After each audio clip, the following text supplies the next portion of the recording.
Salut à tous et bienvenue dans Débat Foot Marseille. Au programme de cette émission, Rudy Garcia passera-t-il l'automne? Et oui, il y a un calendrier peut-être fatal. On ne sait pas, en ce mois d'octobre, en tout cas un calendrier compliqué qui pourrait lui être fatal. Et puis le petit débat du jour concernera Boubacar Kamara ou Lopez, lequel des deux aligner dans les prochains matchs et dans quel système. Et puis il y aura l'avis tranché qui concernera Mitroglou qui pourrait être indisponible pendant encore plusieurs semaines. Alors pour parler de tous ces sujets, je suis en compagnie de mes deux invités du jour. Et oui, deux fidèles parmi les fidèles. Geoffrey Paulet, grand supporter abonné au Virage Nord. Salut Geoffrey, ça va? Ça va, très bien. Enfin, en ce moment, c'est pas la meilleure période pour l'OM, mais...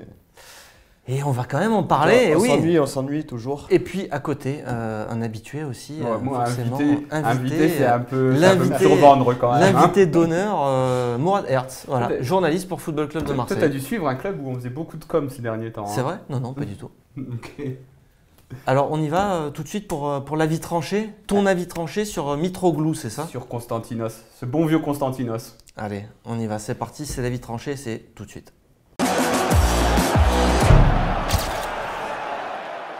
Alors, on va parler de Konstantinos Mitroglou, le fameux grand attaquant arrivé le 31 août à 23h56, blessé. Et blessé jusque quand? On n'en sait rien.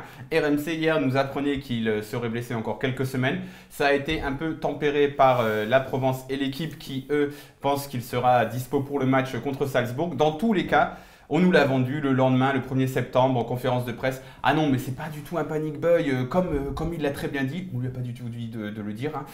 On avait déjà des contacts depuis un petit moment, etc. On le suivait, c'est exactement le profil qu'on voulait. C'est pas comme s'il avait été proposé par son agent à la dernière minute. Bref, on a envie de croire aux joueurs parce qu'on pense que ça peut être un très bon joueur, mais par contre qu'on arrête de nous dire que ce n'est pas un panic buy, c'est un panic buy, c'est un joueur qu'on a acheté à l'arrache à la fin du mercato, un peu n'importe comment. Tout ça, ça fait un peu désordre face à des dirigeants qui nous ont vendu le retour à l'ordre et qui ne se laisseraient pas dicter les prix du marché. Bon bah là, on ne sait pas exactement ce qu'on a fait, on a acheté la moitié, trois quarts, on ne sait pas exactement à combien il nous appartient, le brave Konstantinos. Hein. Donc on ne s'est pas laissé dicter les prix du marché. Et en plus de ça, le joueur n'est pas dispo. Bref, c'est un panic buy et tout ça, c'est tout sauf méthodique. Alors Geoffrey, est-ce que tu es inquiet toi par rapport à justement ces blessures là de Mitroglou ou pas plus que ça? Non, pas du tout, c'est pas du tout inquiétant. Le mec il arrive du mercato, il est blessé, on te vend un attaquant depuis le début du mercato, comme quoi c'était la priorité du mercato, le grand attaquant. Tu se retrouves avec Konstantinos Mitroglou. Qui est un bon joueur. Qui est connu en Europe, dans toute l'Europe entière, qui est connu par son talent. Bah, c'est pas n'importe qui non plus, Mitroglou. C'est pas n'importe qui, mais quand on te vend un projet comme ça, il faut arrêter les conneries au bout d'un moment. On m'a vendu un attaquant, et que le nom déjà, il y avait 90% des gens qui le connaissaient, là il y a 70% des gens qui le connaissent pas. Moi voilà, après je veux dire, le mec, oui, tu vois qui c'est quand tu t'intéresses au football, mais après c'est pas, c'est pas Mitroglou quand le mec. Bien sûr, c'est pas une star. Et le fait qu'il soit surtout acheté dans les dernières heures du mercato, comme il a dit Mourad, blessé. Non mais voilà, le mec il doit acheter 6 minutes, il a signé 6 minutes avant la fin du mercato, il arrive blessé derrière, tu le vois pas encore contre Toulouse dimanche. Les mecs, je sais pas, on peut aussi se poser la question, Mourad, est-ce qu'ils ont fait passer une visite médicale dans la règle de l'art? On peut aussi se poser la question de pourquoi ça a autant traîné. Peut-être justement que dans la visite médicale il y a eu des doutes, peut-être qu'au moment de finaliser le truc, Benfica a fait monter les enchères.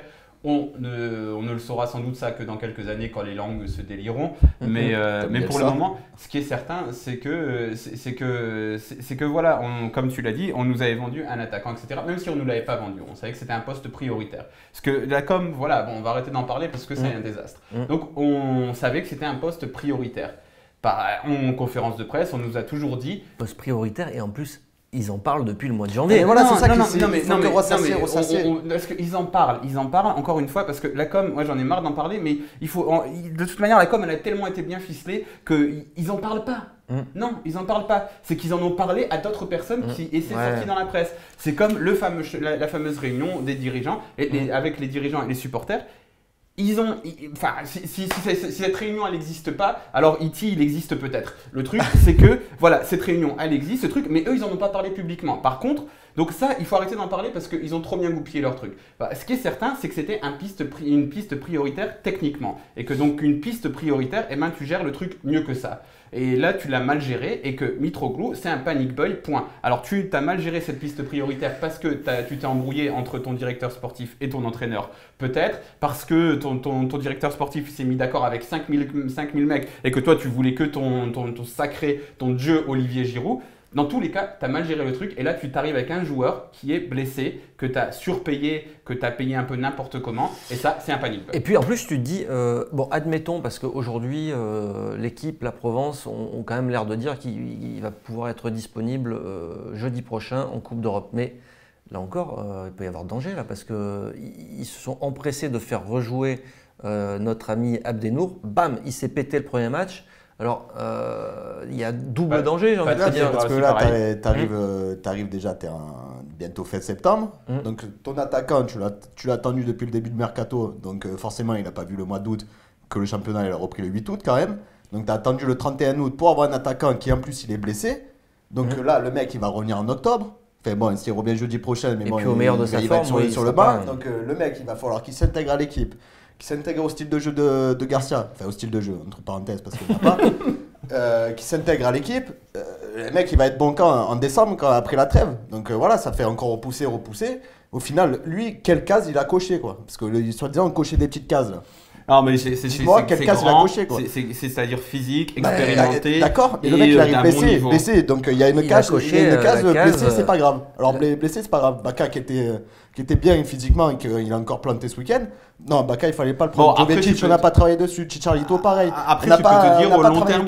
Après, tu peux te dire au long terme. Bon, voilà, ça se défend si tu pars sur le principe que ton entraîneur, c'est le pilier du projet. Et je pense que c'est un peu là qui est le problème. Parce que si, puisque tu l'as brièvement placé, si c'est Bielsa qui fait des demandes très précises sur un attaquant et qu'on lui ramène un autre type d'attaquant, on va dire putain, mais ils ont fait n'importe quoi les dirigeants. Là, le problème, c'est que c'est Rudy Garcia et c'est que nous, on a une opinion de Rudy Garcia qui est basée sur ce qu'il nous propose depuis qu'il est arrivé, donc elle est très mauvaise, mais que les dirigeants, à mon avis, ils en ont une toute autre et ils voient Garcia comme nous, on voit Bielsa. Allez messieurs, on a déjà fait très long sur cet avis tranché.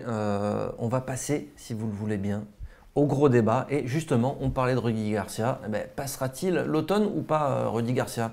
Parce qu'il y a un calendrier quand même assez compliqué pour lui, notamment durant le mois d'octobre. Allez, on en parle tout de suite, c'est le gros débat. Alors messieurs, on va parler de Rudy Garcia et justement, on a regardé aussi le calendrier qui peut s'annoncer très compliqué pour Rudy, notamment un mois d'octobre avec. Donc on va voir le calendrier ensemble, notamment 3 matchs compliqués au mois d'octobre. À Nice. Il va y avoir aussi Paris au Vélodrome. Bon, celui-là a priori ça pourrait être jouable. Et également un déplacement à Lille. Lille, bon, qui fait un début de saison un petit peu compliqué aussi, mais bon, ça sera à Lille face à Bielsa. On sait que bon, ça peut aussi s'avérer. Surtout, on a une petite histoire et c'est au niveau symbolique, Lille. Exactement. Donc, déjà, vous, sur ces 3 matchs-là, sur ces 3 rencontres-là, vous voyez quoi comme un résultat de l'Olympique de Marseille? Je ne sais pas, parler l'optimiste d'abord. Je vois. Je sais pas trop comment me placer. Je pense pas qu'on va forcément perdre les le match. Non, mis à part Paris, que ça va être très compliqué, il ne faut pas se voiler la face et que ça va être costaud, même à la maison, tu peux mettre tout le contexte que tu veux, difficile autour du match et tout. Ça. Je pense que ça va être dur pour l'OM, mais j'espère qu'on va montrer un peu ce qu'on a en bas. Et vraiment les montrer contre une équipe comme ça, parce qu'au bout d'un moment, tu ne peux pas te reprendre encore 5-1 à la maison là. Après, contre Nice, Nice, ils commençaient un peu à se réveiller aussi. Et ils avaient fait un bon début de saison. Bon, enfin, ils avaient perdu contre Naples, mais contre l'Ajax, c'était prometteur aussi dans le jeu. Donc là, ils commencent un peu à remettre en place et il y a du jeu. Et je pense que ça va être dur d'aller gagner là-bas, très très dur d'aller gagner là-bas. Mais je ne vois pas non plus prendre une rouste et je pense que Ruggi, comme tu l'appelles, il va pas bloquer comme il a fait à Monaco. Donc peut-être qu'il y aura plus de jeux et peut-être qu'en jouant vraiment, il va se passer un truc. Mais je ne vois pas non plus... je ne vois pas m'imposer là-bas. Je vois un nul contre Nice et après contre Lille. Bielsa, je pense qu'un jour la mayonnaise ça va prendre. Et quand ça va prendre, ça va faire un peu mal, même si l'équipe elle reste jeune.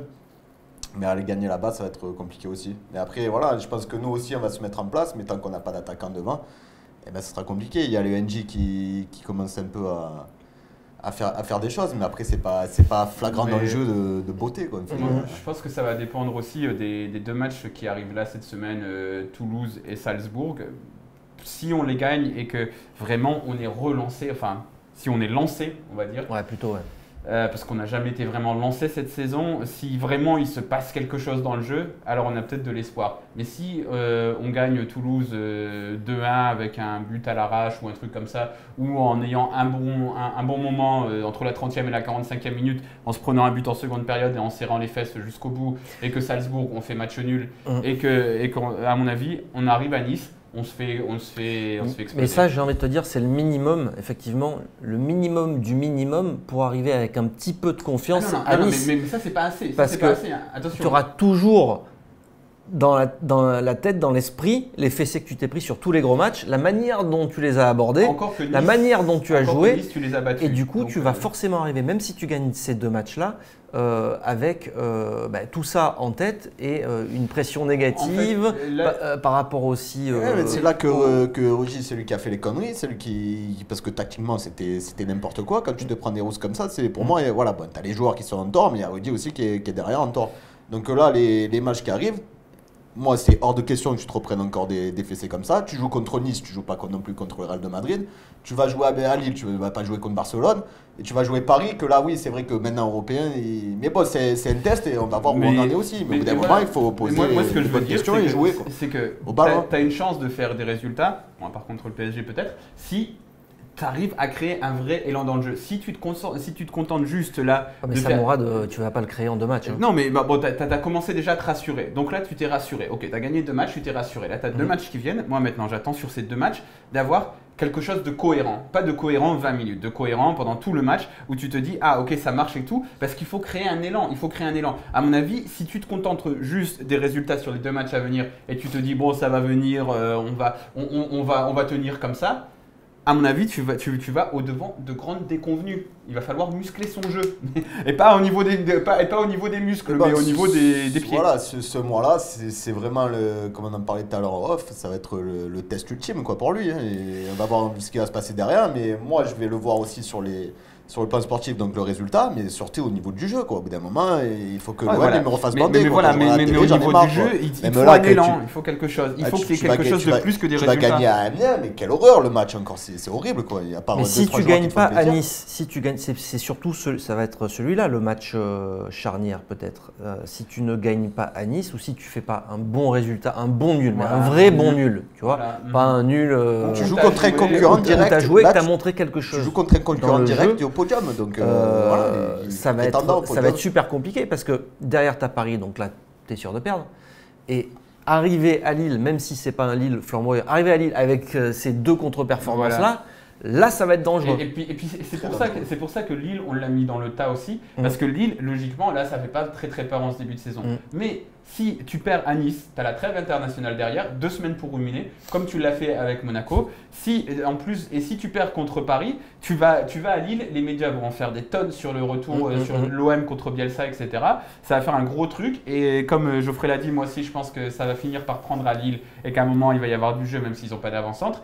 Et donc là… Tu vois, si tu te prends 4-0 à domicile contre le PSG et que tu vas à Lille, que tous les supporters marseillais vont avoir cette symbolique de l'OM contre Bielsa et que Bielsa il nous donne une leçon de foot, et ça va faire très très mal. Quelle pression pour Garcia sur ce match-là. Parce que là, ça va être le combat des entraîneurs, des coachs. Mais c'est pour ça. Si Bielsa il donne en plus une leçon à Rudy Garcia, ben là, ça va être Ça va être terrible pour lui, non? Ça va être horrible. C'est le pire scénario qui peut arriver pour lui. Mais, de toute façon, là, il s'est déjà en train de se passer. Tout le monde va lui parler de Bielsa.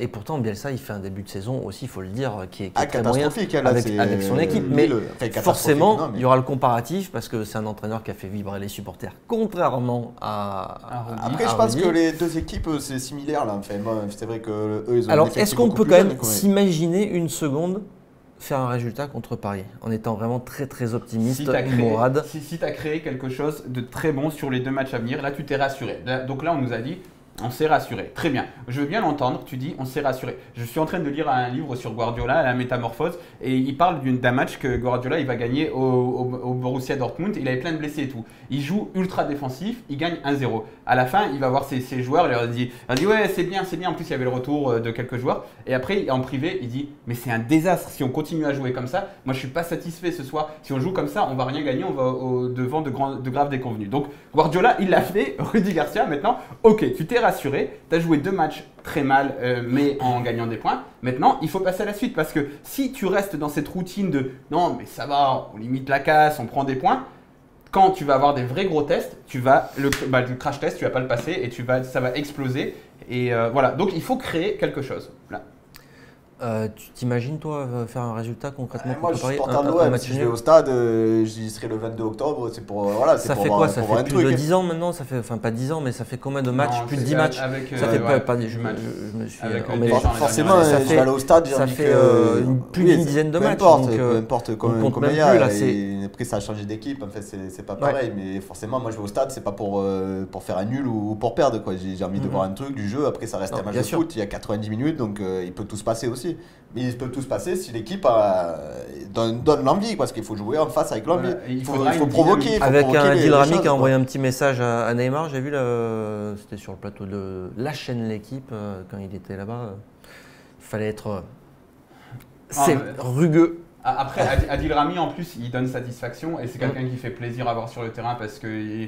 Mais Adil Rami, même s'il y va avec toute la bonne volonté, mais qu'autour de lui, il n'y a aucune dynamique, je le répète, il faut créer une dynamique. Il faut un allant durable dans le jeu. Donc si Adil Rami, lui, il a l'air d'avoir cette dynamique et il faut l'en féliciter. Mais s'il est tout seul, il aura beau mettre des taquets à Cavani, si Neymar et Mbappé ils passent à côté, il va pas pouvoir. C'est pas Superman. Hein. Après, on verra, mais c'est sûr qu'après, il faut pas rêver. Après, pour le moment, on est pessimiste. Oui, forcément, vu le jeu qu'on construit à ce moment, qu'on fait. C'est sûr que là, tu te prends Paris demain, c'est compliqué. Mais après, voilà, ça reste un match de football. Tu seras à la maison, il y aura 60 000 personnes pour te soutenir. Et voilà, après, j'en parlais tout à l'heure du contexte, peu importe le contexte qu'il y a autour. Mais après, les joueurs, ils sont sur le terrain, qui appartiennent à l'OM. Il va falloir sortir ses couilles et aller à l'avant, quoi. Et vraiment jouer et montrer quelque chose. Pas encore voir du jeu défensif que tu subis pendant 90 minutes en espérant de ne pas te prendre un but. Voilà. Alors, imaginons le scénario catastrophe. On perd ces 3 matchs, Nice, Paris et puis Lille, face au Lille de Bielsa, on l'a dit du coup pour Garcia. Est-ce que vous pensez que ça peut être, qui peut du coup être limogé suite à ces… Non, c'est pas ça, il sort même plus de chez lui derrière. Voilà, c'est terminé. Moi je vois Marseille, pas comment… Marseille pour lui c'est terminé. Il pourrait résister, tu penses, à ça, Mourad? Lui je pense que oui. Mais la pression, elle va devenir insoutenable, comme l'a dit Geoffrey. Si tu perds ces 3 matchs-là, tu n'as plus de levier pour essayer de contrôler les supporters, etc. Donc, alors ça déplaît à certains, mais en tout cas, ils font leur boulot de contre-pouvoir. Donc là, ils vont être très très mécontents. Ils le sont déjà. Donc là, ça va devenir… Enfin, moi, je me dis que ce serait insupportable. Mais Rudy Garcia, si tu le vires pas, à mon avis, il part pas. Non, et puis même, je veux dire, là, tu perds les 3 matchs. Après, Héros, j'ai l'impression que lui, il aime bien sa petite personne quand même, être un peu vu être vu en bien par les supporters, parce que dès qu'on insulte, t'es pas un vrai supporter. Donc apparemment… Donc là, Toi, t'as insulté, hein, t'es pas un vrai supporter. Non, moi je suis un faux supporter apparemment, je me fais partie de cette catégorie-là. On va te dénoncer. Donc là, Rudy Garcia, s'il perd les 3 matchs, forcément le climat il sera hostile qu'il en peut plus au Vélodrome, ça sera mort pour lui, mais après ça va déterminer aussi ça va déteindre sur le petit Héros là derrière. Donc lui, pour sa personne, il vaut mieux qu'il fasse partir Garcia aussi derrière. Parce que lui, ça va devenir insoutenable derrière pour lui. Donc lui, s'il voit un peu sa place ici, son enjeu, c'est entre les mains de Garcia aussi. Et à ce moment-là, on se demandera peut-être si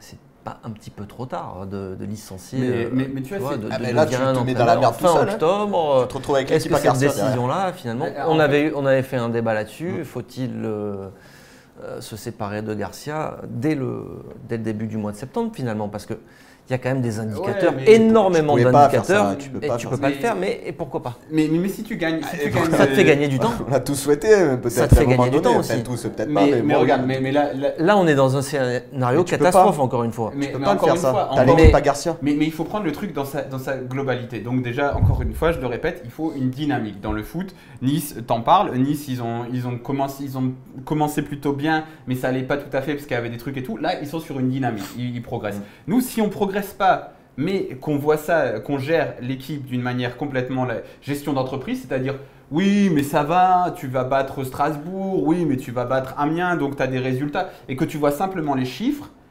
ça va pas marcher avec le Vélodrome. Et ça va pas marcher, mais je sais pas si tout le monde s'en rend compte en fait. Si on va pas se dire ouais, mais tant qu'on a les résultats, c'est bon, ça me bat les couilles.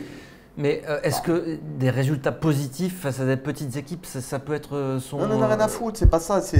Voilà, la dernière fois, Mourad, il en parlait, d'émotion. Ouais. Et l'émotion, on l'a plus. On a attendu que Dreyfus parte, et les mecs, ils sont arrivés. J'ai encore lu des trucs de McCourt l'année dernière, mais putain, tu voyais ça, quoi. On va être champion en 2017-2018. Mais le mec, tu comprends rien au ballon, déjà. À partir de là, mais nous, comme des cons, on y a tous cru pratiquement. Le mec, il est arrivé, il a pas tout à fait dit ça, mais il a dit des trucs un peu qui t'explosent. Et 200 millions sur 4 ans, ça t'a pas alerté ça 200 millions sur 4 ans, ça t'a pas alerté ça? Non, mais ça déjà, tu vois, mais après ça, c'est arrivé après ça. Déjà, c'est arrivé après. On t'a dit des choses au début, ensuite on t'a mis ça, et au final, tu te retrouves avec cette équipe-là cette année, qu'elle n'est pas dégueulasse sur le papier non plus. Il faut pas dire que tout est négatif de partout. Mais après, il n'y a aucun jeu, il n'y a aucun style. Et moi, je me fais chier, il n'y a aucune émotion, il n'y a rien du tout. Mais donc voilà, là, tu prends les matchs au Vélodrome, tu te fais chier devant la télé, devant le canal, de partout, à regarder l'OM, ça devient dur. Est-ce que tu imagines Hérault agir vraiment en conséquence si jamais il y a ce scénario catastrophe-là? Parce qu'il a eu déjà peut-être pas une opportunité, mais en tout cas, il a choisi de ne rien faire après les 2 très lourdes défaites. Mais moi, sincèrement, je ne l'imagine pas. Je ne l'imagine pas parce que de ce qu'il nous a montré à voir pour le moment, c'est en accord avec une méthode, etc. Tu fonctionnes comme ça. Et surtout, Rudy Garcia, c'est le pilier central, j'allais dire un gros mot devant, c'est le pilier central de tout ton projet. Donc, je me dis que lui, il a une vision extérieure qui essaye d'être détaché des émotions, Jacques-Henri Hérault. Donc, il va se dire... oui, mais perdre contre le PSG, bon, c'était obligé. Contre Nice, si tu perds... On ne joue pas dans la même catégorie. Voilà, vous attendiez à ce qu'on lamine le PSG. On n'a jamais dit ça. Tu peux toujours faire du control damage. Et si tu te dis toujours, ouais, mais ça va, on est toujours à 3 points de la Ligue des Champions, on est toujours à 3 points de ci, etc. Eh ben, moi, je sais pas, parce que moi, je le connais pas assez bien, Jacques-Henri Hérault, mais de ce qu'il m'a montré, en me basant sur ce qu'il fait depuis qu'il est arrivé, je me dis qu'il ne le virerait pas. Est-ce qu'il y connaît quelque chose lui au football? Parce que quand j'entends des propos qu'il a eu après Konya Sport et tout, que le mec il était accueilli assez étonnant sur qu'il était accueilli dans ce contexte. Je pense qu'il s'est jamais renseigné sur la ville, il n'a jamais connu l'histoire de la ville avant. Mais si, il récite Ayam et tout, le mec. Attends, il est de la street. D'accord, mais voir ça c'est des clichés. Pour moi, c'est un cliché. Ayam, enfin, tout. Moi, j'adore Ayam, mais je veux dire, les phrases qu'il a sorties, c'est que des petits clichés comme ça. Mais il ne connaît pas le profond du football. Et je pense que là, ça va être là. Voilà, on va revenir sur les 3 matchs si tu les perds. On va voir la réaction qu'il a derrière. On va voir si le mec il a un petit peu de jugeote ou pas. Mais s'il continue comme ça, il ne va pas faire long terme à Marseille, quoi. Il va pas faire long terme. C'est lui qui choisit. Juste pour finir là-dessus, quand on regarde le projet de l'Olympique de Marseille, effectivement, il y a un truc, c'est qu'il paraît indéboulonnable aujourd'hui, Rudy Garcia. On a déjà eu ce débat-là, mais on lui a donné toutes les cartes, toutes les clés. Donc, même avec 3 défaites, est-ce qu'on peut le virer en cours de saison? Pour prendre qui? On va te dire ça aussi.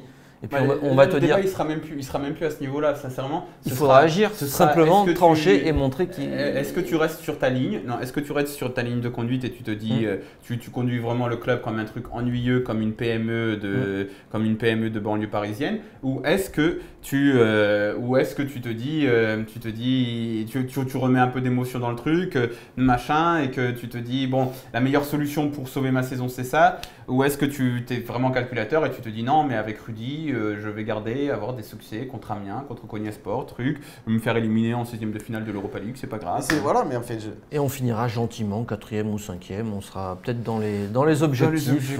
Voilà, de quoi il se plaigne. Et l'an prochain, tu auras 10 000 abonnés. Allez messieurs, on termine là-dessus pour ce gros débat et on passe au petit débat. Et oui, qui va concerner les deux minots de l'Olympique de Marseille qui sont désormais en concurrence, Maxime Lopez et Boubacar Kamara. On en parle tout de suite, c'est le petit débat. Allez, le petit débat donc qui va concerner Lopez et Kamara. Alors qui titularisé pour les prochaines rencontres, parce qu'il y a eu quand même un changement de système, messieurs. J'espère que vous l'avez bien observé. On est passé à 2 milieux récupérateurs. Ce qui est très bien. Donc, un fauteuil pour 2, voire pour 3, parce qu'il y a Anguissa aussi qui peut évoluer aux côtés de Luis Gustavo. Voire Sanson. Plusieurs possibilités, mais en tout cas, ce qui se dégage actuellement et ce qui s'est passé, c'est que Lopez était même le 19e homme contre Amiens, n'est-ce pas, Mourad? Donc, il paye un petit peu son début de saison compliqué avec l'Olympique de Marseille. Alors déjà, un petit mot sur Lopez, Geoffrey. Tu trouves que c'est normal, toi, que Lopez ne soit plus dans le 11, était même le 19e homme, on l'a dit. Dans le 11, oui, après le 19e homme, moi ça m'a un peu choqué quand même. Les critiques, trop de critiques sur le Milan? Le mec, j'ai l'impression que c'était un peu tu sais, le match quand tu joues en amateur et tout, que tu te déplaçais au final, tu montais à 15 et le dernier, je suis désolé, tu restes à la buvette ce soir, quoi. Et tu vas pas jouer derrière. Et là, ça m'a fait un peu penser à ça. Et moi, je trouve que c'est un peu sévère par rapport à lui. Parce que, après, on a vu quand même ce qu'il était capable de faire. Après, c'est vrai que là, c'est un peu plus difficile cette saison. Mais bon, qui n'a pas connu des mauvais moments non plus. Après, je trouve qu'on a été un peu sévère avec Lopez. Et moi, le premier aussi, parce que j'attendais beaucoup de lui cette saison, en fait. Mais après, il y a la confiance, il y a plein de choses. Le football, ça va vite. Hein, et là, on le voit, là, on est en train de le voir. Après, c'est sûr que dans le système de jeu qu'il a mis, c'est lui qui prendrait le plus cher. Mourad, juste un mot sur Lopez avant de donner ton avis sur… Il faut arrêter de le détruire, le minot. Donc, il a été moins bon, mais moi, je l'ai vu se faire détruire. Il faut arrêter de le détruire et surtout que…